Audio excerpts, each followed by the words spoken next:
নমস্কাৰ সুপ্ৰভাত astro live অসমলৈ আপোনালোক সকলোকে স্বাগতম জনাইছো। আজি 26 শাওন দেওবাৰ 1946 ইংৰাজী 11 আগষ্ট 2024। আজিৰ দিনটোৰ শুভ সংখ্যা হৈছে 9 আৰু 1। শুভ ৰং হৈছে ৰঙা আৰু হালধীয়া।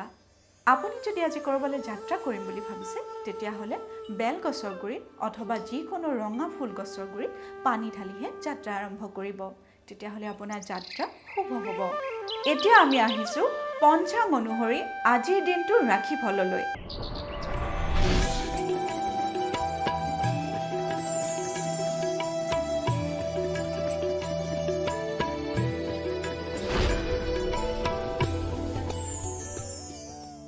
আজিৰ দিনটোৰ ৰাশিফলৰ প্ৰথম ৰাশি হৈছে মেঘ ৰাশি। মেঘ ৰাশি ভয়। মেঘ ৰাশিৰ জাতক জাতিকাৰ কাৰণে আজিৰ দিনটো শুভ নহয়। আজিৰ দিনটোত আপোনালোকে কৰ্মস্থানত বা ঘৰুৱা পৰিৱেশতো ভয়ৰ মুখামুখি হ'ব পাৰে।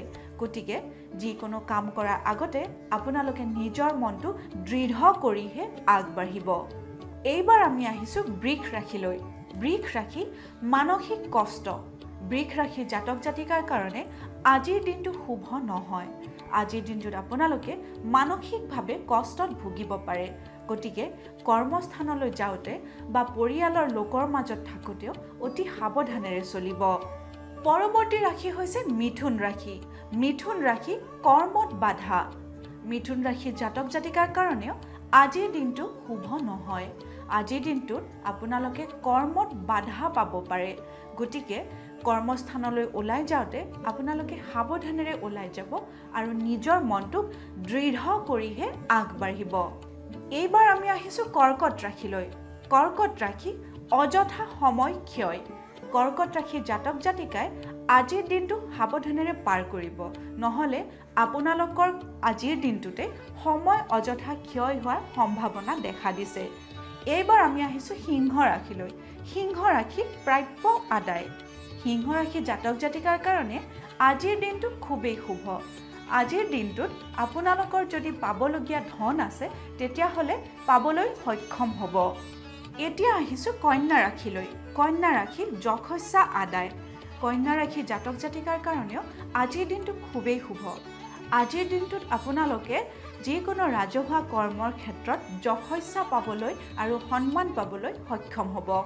এইবাৰ আমি আহিছোঁ তুলা ৰাশিলৈ। তুলা ৰাশি কৰ্ম সাফল্য। তুলা ৰাশিৰ জাতক জাতিকাৰ কাৰণে আজিৰ দিনটো খুবেই শুভ। আজিৰ দিনটোত আপোনালোকে যদি কোনো নতুন কাম হাতত ল'ম বুলি ভাবিছে তেতিয়াহ'লে বিনা দ্বিধাই ল'ব পাৰে, কাৰণ আজিৰ দিনটোত আপোনালোকৰ কৰ্মত সাফল্যৰ যোগে দেখা দিছে। এইবাৰ আমি আহিছোঁ বৃশ্চিক ৰাশিলৈ। বৃশ্চিক ৰাশি প্ৰতাৰিত। বৃশ্চিক ৰাশিৰ জাতক জাতিকাৰ কাৰণে আজিৰ দিনটো শুভ নহয়। আজিৰ দিনটোত আপোনালোকৰ প্ৰেমত প্ৰতাৰণা পোৱাৰ সম্ভাৱনাই দেখা দিছে। পৰৱৰ্তী ৰাশি হৈছে ধনু ৰাশি। ধনু ৰাশি বিপৰীত লিংগৰ সঁহাৰি। ধনু ৰাশিৰ জাতক জাতিকাৰ কাৰণে আজিৰ দিনটো খুবেই শুভ। আজিৰ দিনটোত আপোনালোকৰ কৰ্মস্থানতো বিপৰীত লিংগৰ পৰা সহায় পাবলৈ সক্ষম হ'ব। প্ৰেমৰ ক্ষেত্ৰতো আপোনালোকে বিপৰীত লিংগৰ পৰা আশাসূচক সঁহাৰি পাব। এইবাৰ আমি আহিছোঁ মকৰ ৰাশিলৈ। মকৰ ৰাশি ক্ৰয় বিক্ৰয়ত শুভ। মকৰ ৰাশিৰ জাতক জাতিকাৰ কাৰণে আজিৰ দিনটো ব্যৱসায় বাণিজ্যৰ ক্ষেত্ৰতো খুবেই শুভ।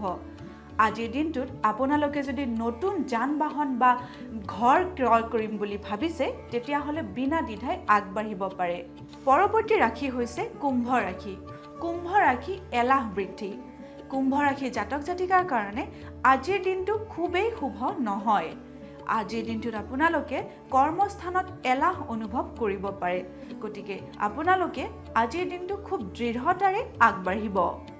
এইবাৰ আমি আহিছোঁ অন্তিমটি ৰাশি মীন ৰাশিলৈ। মীন ৰাশি মৰমত সংঘাত। মীন ৰাশিৰ জাতক জাতিকাৰ কাৰণেও আজিৰ দিনটো শুভ নহয়। আজিৰ দিনটোত আপোনাৰ কোনো আত্মীয়ৰ লগত বা পৰিয়ালৰ লোকৰ লগত সংঘাতৰ সৃষ্টি হ'ব পাৰে। গতিকে কথা বতৰা পাতোঁতে আপোনালোকে সাৱধানেৰে পাতিব। এয়াই আছিল আজিৰ দিনটোৰ ৰাশিফল। এষ্ট্ৰ লাইভ অসমৰ দৈনিক ৰাশিফল অনুষ্ঠানটিৰ পৰা আজিলৈ মই বিদায় মাগিছোঁ। আপোনালোকৰ দিনটো শুভ তথা সমৃদ্ধিশালী হওক তাৰেই কামনা কৰিছোঁ। ধন্যবাদ। ৰাখি